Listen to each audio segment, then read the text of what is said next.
I think the FTA brings enormous benefits, and sometimes an end consumer doesn't really understand the benefits that FTA arrangements can bring for both the countries. Now, let me give you a small little example. Number one, it definitely increases trade, and I know that Australia has gone up from $3.3 billion in 2000 to almost 17.4 billion in 2012. The second thing I'd like to also share with you is why is FTA important? Now, it was the Center of Economic Cooperation that actually said that in 20 years' time, the net increase in GDP because of the FTA arrangements, once it comes in place, can be a net increase of almost it's $32 billion for Australia, $34 billion for India. Now, that's something that you cannot look away from. Once it comes to place, there's going to be enormous benefits. Number one, increase in the base of merchandise trade that is happening. So there'll be a lot more items which will get included. Number two, there's going to be growth in obviously services trade, partially happening in terms of outsourcing, in terms of education, in terms of a few other things like tourism, but it's going to really track up and just look at the sheer numbers and the demographic advantage that India has. And thirdly, more importantly, is with the reduction of trade barriers, obviously it leads to a more smoother relationship between the two countries, which leads to what? More investment. So that definitely will help.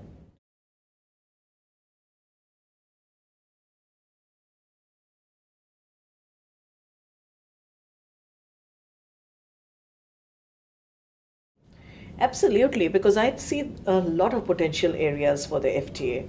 Number one, of course, new resources, because traditionally we have been only looking at coal and the traditional resources, new resources being uranium.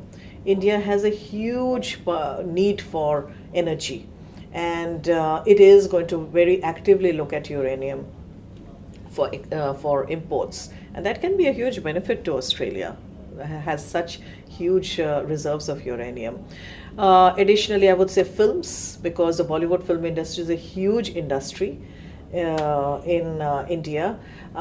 Locations that they have been using traditionally have been very much Europe, UK, and so on and so forth. More recently, Australia. As soon as you have more Australian productions happening of those Bollywood films, all those billion people that are watching those films would want to travel to Australia and come to Australia. So I can see some non-traditional areas where these improvement. The other one is scientific research, technology, mining technology, education, not in the traditional sense of universities, but the VET sector.